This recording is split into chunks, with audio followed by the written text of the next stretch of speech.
Ya habíamos anunciado, el expresidente de Bolivia, Guido Vildoso, está con nosotros. Guido Vildoso Calderón está en la nueva televisión universitaria, militar y político, ahí lo tienen, conocido por ser, lógicamente, el protagonista que dio paso a la democracia en nuestro país.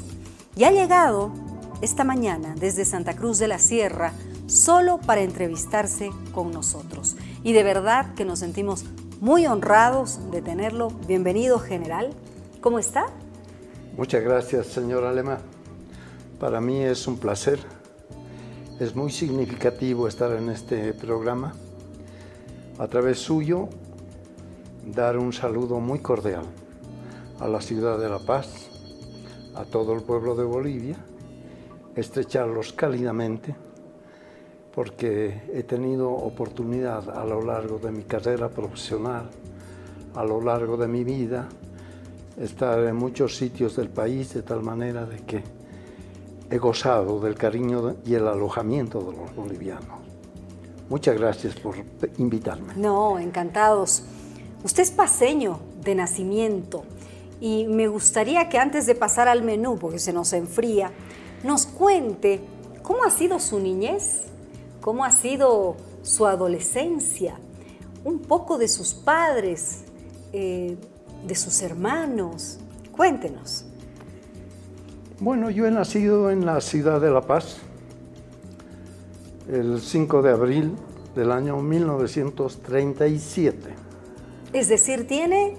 A la fecha tengo 82 años y voy a cumplir 83 dentro de 60 días. ¡Qué bárbaro! Pero se mantiene muy, muy bien. Gracias. Bueno, mis padres bolivianos, soy hijo de Etelvina Calderón Merubia y don Delipio Vildoso Rejas. Ellos han sido mis padres. Me eduqué en colegios de educación fiscal. Mi escuela era la Escuela México, cuando hice la parte primaria, y luego también en secundaria pasé al Colegio Nacional Ayacucho. Estuve allá hasta el cuarto año. Luego, con la apertura que hizo el Colegio Militar, el año 1953, postulé a esta academia militar. Ingresé, éramos 120 cadetes, de los cuales me siento muy orgulloso, porque pertenecía a la promoción del año 1957. En esta promoción estaban representados los 9 departamentos. Habían ciudadanos que habían entrado casi contemporáneos míos, que venían desde Tarija hasta Pando, ¿no? Y podríamos decir desde Potosí hasta Santa Cruz, ¿no? La mayor cantidad de ellos eran cochabambinos, eran 7, y luego seguíamos los paceños, que éramos 6. De tal manera de que fue una tanda la más numerosa, le comento, y tuvimos un conjunto de profesores muy idóneos. Yo conservo gratos recuerdos para ellos, no solamente en el Colegio Militar, sino fundamentalmente a lo largo de la época que nos tocó vivir en el Estado Mayor. Le cuento una anécdota. A ver, cuéntenos.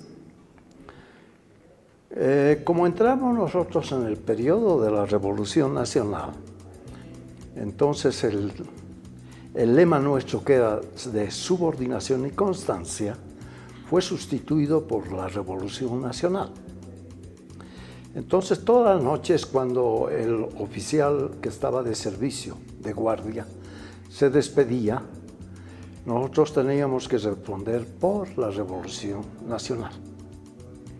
Bueno, estando nosotros en el último curso, en el 5º año, el curso indica que no podíamos seguir con este lema, sino que había que volver al lema tradicional. o sea, el de subordinación y constancia. Y que lo que estaba puesto en el frontis del colegio militar había que cambiarlo. Entonces el curso hace un sorteo y nos nombran, yo me cuento en medio de ellos, nos nombran a 3 para que hagamos esta labor. Como consecuencia de eso, mi curso, el 5º año militar, es sancionado y nos mandan a cumplir el último año profesional al Estado Mayor. Entonces allá yo gozo de oficiales de mucha jerarquía. Algunos nombres que puedo mencionar que me vienen a la cabeza: está el general Obando, está el coronel Malpartida, el coronel Bocanegra, de apellido Bocanegra. Después estaba un general que constituyó mucho en defensa nuestro para salvaguardar la promoción, porque nos iban a dar de baja por lo que habíamos hecho políticamente. Claro. Entonces, este general saca cara por nosotros y de esa manera nosotros permanecemos en el Estado Mayor. Estaba el hijo del general Vargas, que era comandante del ejército en esa época. Estaba Luis Arce Gómez. Y en fin, mi curso tuvo muchas personalidades, mucha gente de gran valor. Al cabo de los 5 años egresé como subteniente en el arma de artillería y adolezco el problema del arma, la enfermedad del arma, que es la pérdida de la audición. Claro. Luego, en mi carrera profesional estuve en algunos regimientos de artillería, estuve en el Altiplano 7 años, estuve también en Tarija, conocí la frontera, hice mi año de frontera en Villamontes, estuve en las juntas de San Antonio, estuve en Bermejo. Mire, uy. Vale decir que mi año de frontera lo cumplí gran parte en Fortín Campero, ¿no? Claro, en el sur del país. Sí, luego mi profesión... ¿Por qué eligió esa carrera militar que tanto ama? ¿En qué momento decide y dice, bueno, voy por esto? Era gente estudiosa. Entonces no... Eran otros tiempos también, ¿no? No. Me refiero a que el arma es muy inquisidora en lo que valora a su personal, lo que no ocurre con las otras armas, ¿no? La infantería es muy llana, la caballería igual. Entonces habían 2 opciones: ser ingeniero o ser miembro del arma de artillería. Yo elegí esta última. Cumplí mi servicio en varias unidades de artillería y luego el mando vio en mí algunas cualidades, algunas bondades, y la mayor parte de mis destinos fue en centros de preformación, formación, de especialización y de aplicación, ¿no? De ahí que pasé desde el liceo militar, pasé por la escuela de clases, pasé por la escuela de armas, pasé por la escuela de comando y Estado Mayor y también llegué a la Escuela de Altos Estudios Nacionales. Tengo la titulación de todos estos institutos y esto es lo que puedo mencionarle, diremos, para cortar en algo el currículum vitae que arrastró, ¿no? Óscar, antes de continuar conversando, porque ahí lo estamos viendo, cuando asumía la presidencia, el general Vildoso, que enseguida entramos con él, para hablar de lleno de este tema. Por eso lo hemos invitado. Óscar, por favor, ¿qué hemos preparado hoy? Bueno, hoy tenemos, como siempre, el menú exclusivo de Sabor Gaucho y para eso el chef Rudy nos cuenta los detalles. Buenas tardes, muy buenas tardes, ¿no? A los invitados, a toda la gente que nos mira. De parte de Sabor Gaucho les estamos dando lo mejor de carnes a la pasilla y como siempre, saludando siempre a nuestros mejores clientes, ¿no? Bueno, hoy día les estamos trayendo nuestra napolitana a la pasilla a la napolitana, acompañada de nuestro chorizo tradicional, junto con nuestras guarniciones también. ¿Dónde se encuentra el Sabor Gaucho? El Sabor Gaucho está ubicado en la Fernando Huachayas, es el Sabor Gaucho Central. Nuestra próxima sucursal está en lo que es Río Seco, en el Alto, y el Sabor Gaucho Express en la Plaza Barba. Bueno, ya saben que todos los ingredientes de Sabor Gaucho están con Fidalga. Y el agua es de La Cascada, un jugo jumbo de La Cascada, orgullosamente boliviana. Gracias, Oscar. Volvemos a las imágenes cuando se hacía cargo de la presidencia, un 22 de julio de 1982. Periodo complicado para el país, sin duda. Es ahí donde usted también se da cuenta de que los problemas económicos en Bolivia no eran fáciles de solucionar. Es cierto.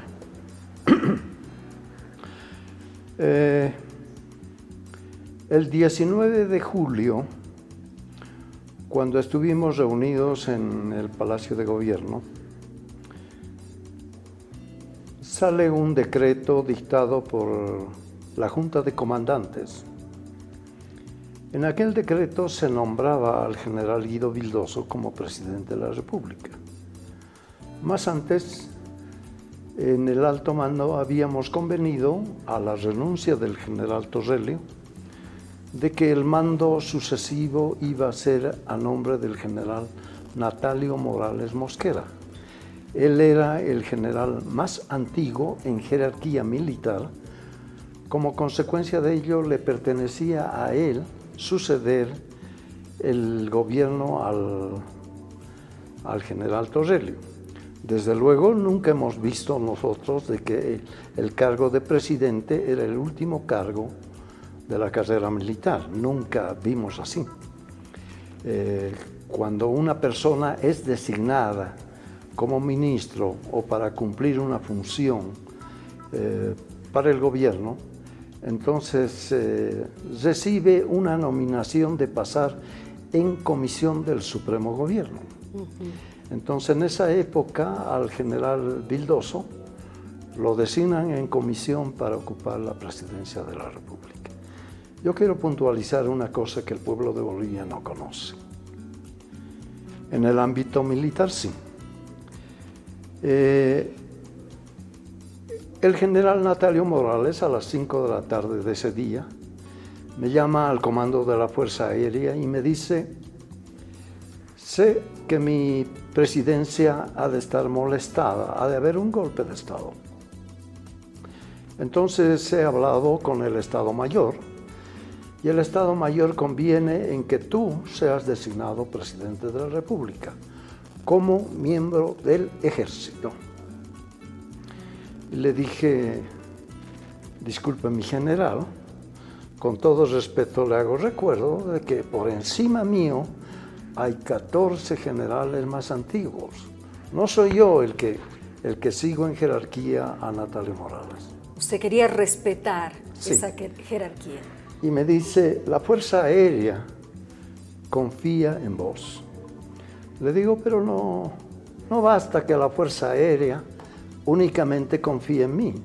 Yo le insinuaría que esta consulta la haga al Ejército, consulte con todas las divisiones, con todos los institutos militares, también con la Armada, y si hubiera un oficial que está en contra de esta designación, yo no voy a aceptar la nominación que me haga la Fuerza Armada.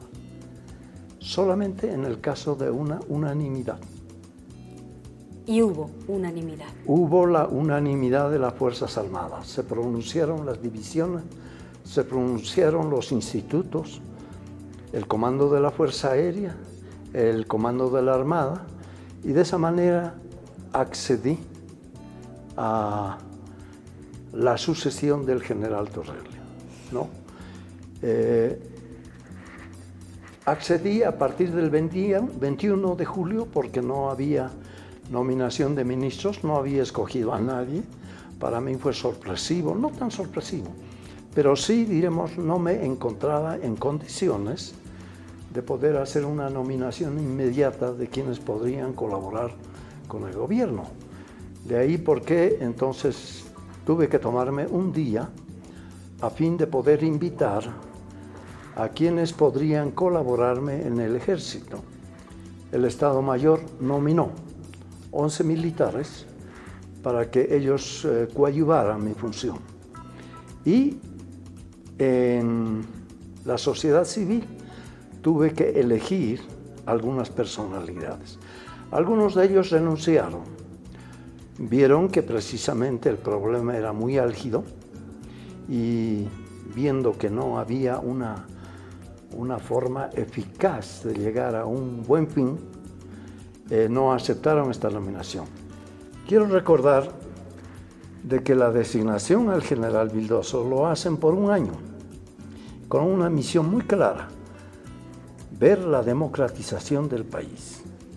Y para eso el Comando Conjunto elabora un listado político, económico, social y militar para que yo cumpliera. Yo vi el resultado de todo esto y dije, ni estando 4 años, yo voy a poder satisfacer lo que me pide la Fuerza Armada. Como consecuencia de ello, yo tengo que buscar alternativas. Claro, fue ahí que usted toma la decisión que primero ha salvado, sin duda, a las Fuerzas Armadas y a usted, porque usted se ha retirado con el reconocimiento de la ciudadanía. Hacemos una pausa y al retornar nos va a contar este pasaje de la historia que es tan importante conocer, porque al igual que la presidenta Yanine Áñez, el coronel Vildoso estuvo en una especie de gobierno de transición. Nos aguarda, ya volvemos.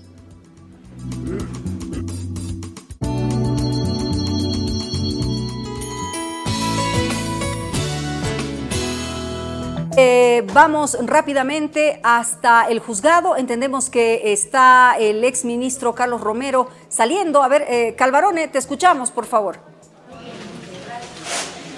Gracias, Casimira. Va saliendo el exministro Romero. En estos momentos vamos a tener algunas impresiones. Lo ha reconocido. No han podido desvirtuar de que han inventado una pieza procesal, ¿no es cierto?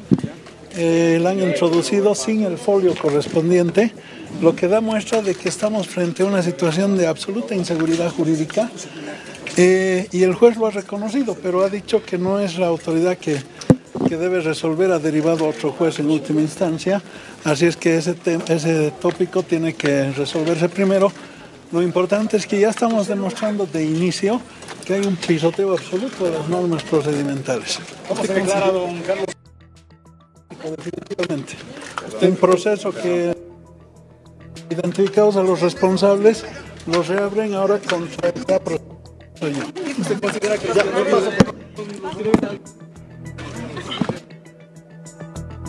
Bien, Álvaro. De forma, bueno, un poco. Álvaro, te escuchamos, por favor. Casimira, perdón. Adelante, Bueno, Álvaro. usted ha visto que el inconveniente que hemos tenido en estos segundos. Vamos a pedirle, por favor, a que venga por acá. Doctor Zúñiga, bueno, le ha negado la acción de libertad a su cliente.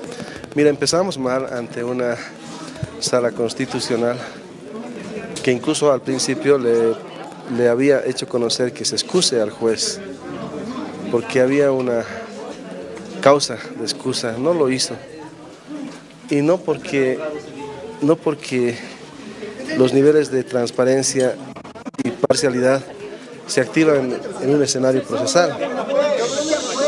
Y le dije al juez de inicio que se excuse porque él fue mi alumno en un posgrado. Y el profesor y el alumno marcan un nivel de confianza siempre, en pregrado o en posgrado. Le dije al juez por honestidad y no lo hizo. Y él, en una manera sencilla, y me apena decirlo, como juez, dijo que el carácter subsidiario de una acción de libertad debe activarse y debe... Lo siguiente, el juez constitucional, para que se entienda, dice...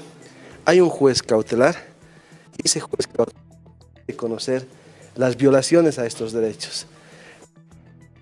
decirle a este juez constitucional que no hay juez cautelar, Como no hay juez cautelar, no podíamos hacerle conocer la...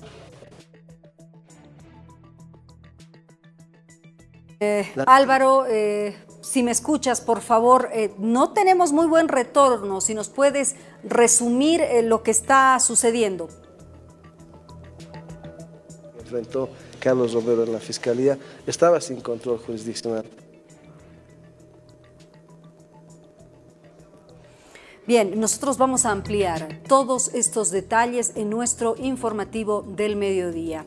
Volvemos a nuestra conversación con el expresidente de Bolivia, el general Vildoso. Decíamos que su periodo de gobierno fue muy corto, pero a la vez fue muy importante porque restableció la democracia a los gobiernos civiles después de un duro y largo periodo de dictadura. Es cierto. Las Fuerzas Armadas habían irrumpido a la vida política desde el año 1964 con el expresidente René Barrientos. Desde entonces se teje la tradición de que los gobiernos militares de facto ejercíamos esta función. Hubo la sucesión de varios militares hasta el año 1978, en la que sale el general Banzer a través de un golpe de Estado. Yo era ministro del general Banzer. Usted fue un hombre muy allegado al general Banzer. Había visto el manejo público desde esa época, conocía la realidad nacional y sabía de que los años de bonanza de Bolivia habían terminado. Como consecuencia, si usted me permite el término, estábamos en una época de las vacas flacas. No había posibilidades de continuar. Entonces se procede a hacer un llamado para constitucionalizar el país, cosa que no fue posible porque también hubo otro motivo de fraude en la gestión del general Banzer. Posterior a eso, ya le he contado que yo vengo al gobierno el 21 de julio y a partir de ese momento se ratifica una nueva invitación a Colombia. El presidente Belisario Betancur invitaba al gobernante de Bolivia para que pudiera asistir a la transmisión del mando. Entonces yo como presidente de facto asistí. Rompí el silencio que desde el año 1978 al año 82 se había tejido. Entonces las Fuerzas Armadas, los gobiernos que estuvieron a cargo, estuvieron ausentes del proceso de relaciones internacionales que vivía el país. Y eso determinó entonces, esta ocasión, me dio a mí pie para que yo pudiera ejercer dos cosas.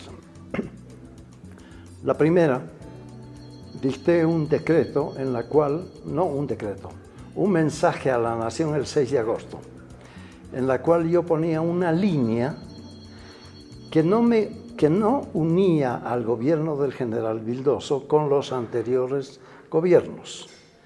Trazaba una línea de división, que yo era un gobierno de transición, no de sucesión dictatorial como se hablaba en esa época. Y ese mismo día viajé a Colombia, asisto a la transmisión del mando del doctor Belisario Betancur, y esa ocasión me da oportunidad para hablar con muchos expresidentes. Hablé con el presidente de Venezuela, con el de el Ecuador, con el de España, hablé con el vicepresidente de Estados Unidos, con el de España, y particularmente mostré de labios míos de que este último gobierno era de transición, de que nosotros íbamos a llegar a la entrega del gobierno a la ciudadanía. Claro, no estuvo un año, se dio cuenta que había muchos problemas y gobernó por 3 meses. Le tocó gobernar en transición, lo acaba de decir, Sí. al igual que la presidenta Yanine Áñez. Me gustaría preguntarle, ¿cómo ve este gobierno de transición? Bueno, la doctora Áñez, una mujer muy valiente, de mucho coraje, ha logrado prácticamente hacerse cargo de esta gestión de gobierno. Toda transición arroja muchos bemoles de peligro. Toda transición no es fácil. Es muy difícil encarar porque todo el mundo quiere tener Resultados, la tajada, ¿no? Quiere tener la atención del gobierno, y los gobiernos de transición lamentablemente no pueden satisfacer la demanda del país. Entonces, desde ese punto de vista, la señora Áñez está constreñida en su gestión a que no puede realizarse plenamente.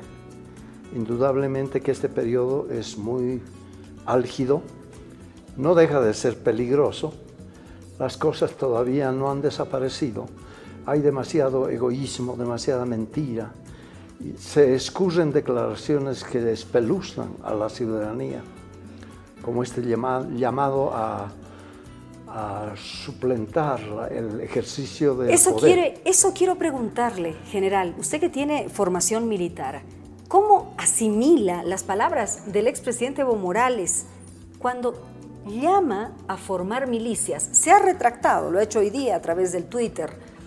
La canciller Karen Longarich dice, o sea, más o menos da a entender que esto ya es muy tarde para retractarse, porque ya lo dijo.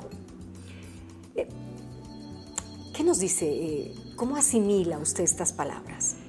Bueno, a mí me extraña mucho de que una persona que ha sido presidente de la República, que ha sido comandante, capitán general de las Fuerzas Armadas, pretenda suplantar a través de grupos civiles armados a las Fuerzas Armadas, siendo así que el país cuenta como brazo armado a las Fuerzas Armadas. Y por otra parte, contradice muchos términos de lo que dice la Constitución Política del Estado. Está el artículo 7º que habla de la soberanía que reside en el pueblo. Es inalienable la soberanía y además es imprescriptible. Por lo tanto, un dicho de estas categorías no cabe a la persona de un exmandatario. Creo que debe obedecer a la influencia que pueda venir de otras personas que están alrededor de él en el refugio político o bien en el asilo político. Pero me extraña bastante esta situación. Además, va en contra de la unidad del país. Bolivia es un país unitario. Bolivia es un país pacifista. Lo dice con 3 términos la Constitución. Bolivia se declara pacifista, sigue la política del pacifismo y por otra parte procura que el pacifismo desde Bolivia se pueda irradiar no solamente a la región, sino a todo el continente. Por lo tanto, llamar a la organización armada de grupos civiles va en contradicción a lo que establece la Constitución Política del Estado. Así como en México ha dividido a la población, lo está haciendo también en la Argentina, Evo Morales. Tanto así que se han pronunciado diputados de la Nación pidiendo se le retire precisamente este asilo que tiene en este país. ¿Qué será que donde va Evo Morales divide a la gente y causa esto que estamos viendo, ¿no? Dejó México, no sabemos qué va a pasar en la Argentina. Hay muchos rasgos que favorecen la gestión del expresidente Morales. Yo podría enunciar, por ejemplo, que a él se debe el hecho de disminuir la pobreza como uno de los aciertos. Por otra parte, la inclusión social, la erradicación del analfabetismo, mantener las autonomías, acrecentar la clase media y hacer una serie de realizaciones. Pero también, en la parte contraria, va el hecho de que se ha dado paso a que se forme una corrupción generalizada en la administración pública. El gobierno se ha ligado a cuestiones irregulares y, por otra parte, en sus contradicciones que él ha efectuado al país, mencionando muchos programas de gobierno, pero que estaban muy distantes a la realidad socioeconómica que vivía el país. Por lo tanto,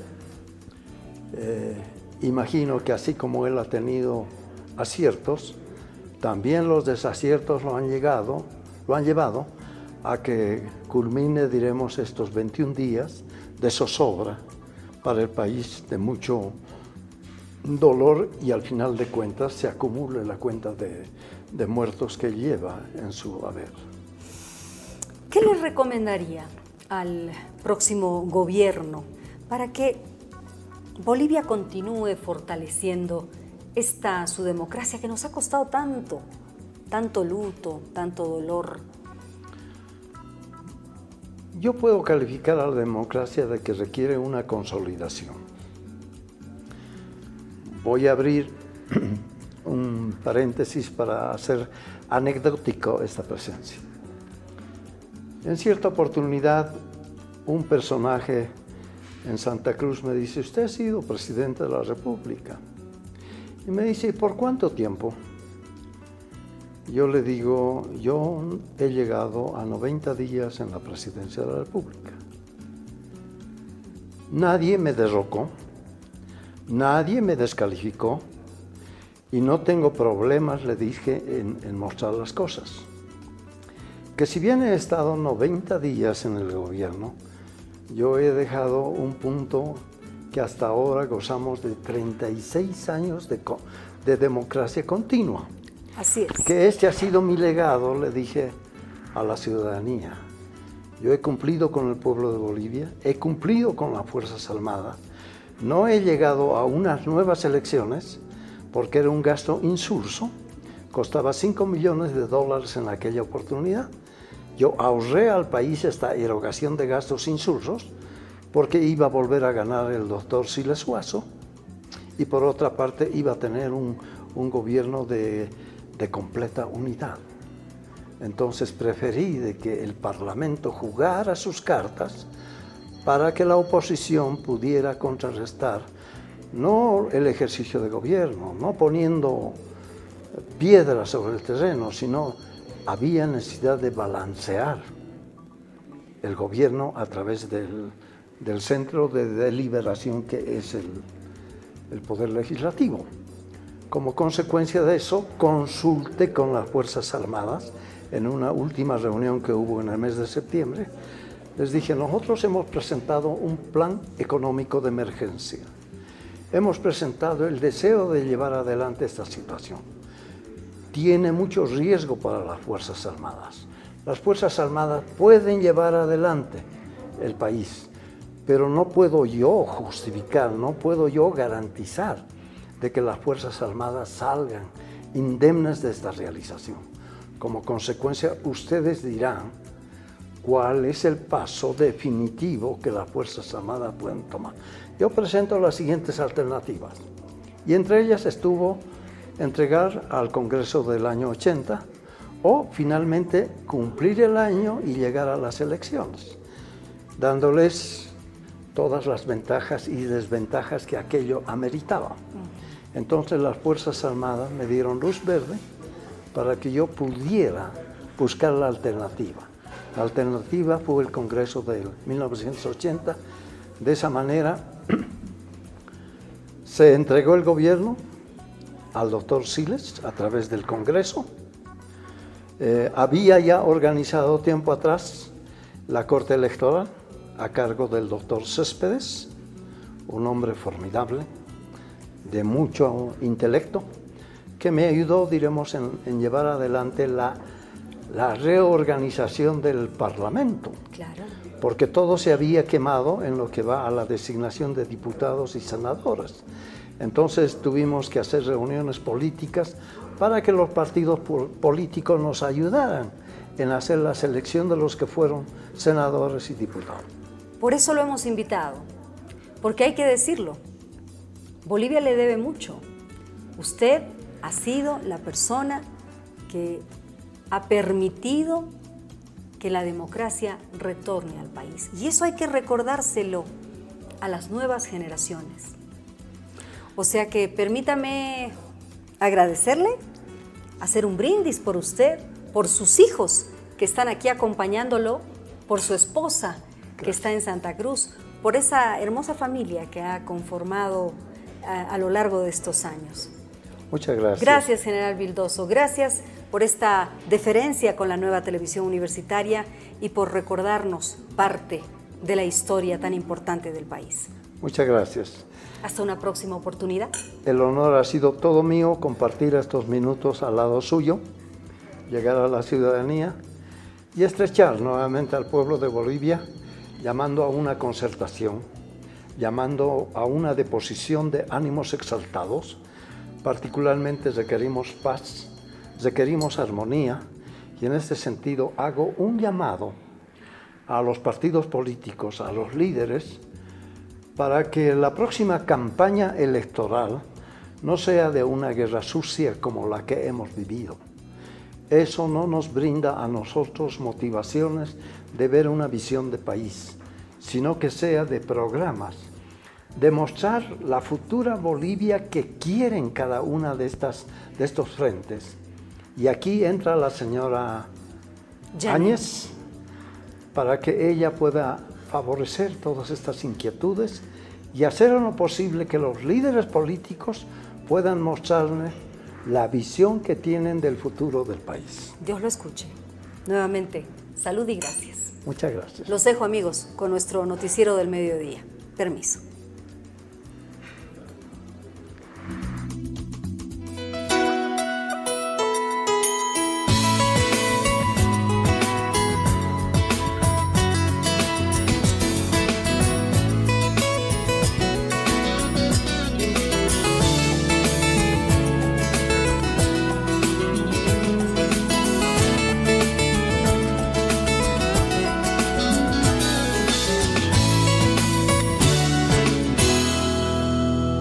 Casimira en familia.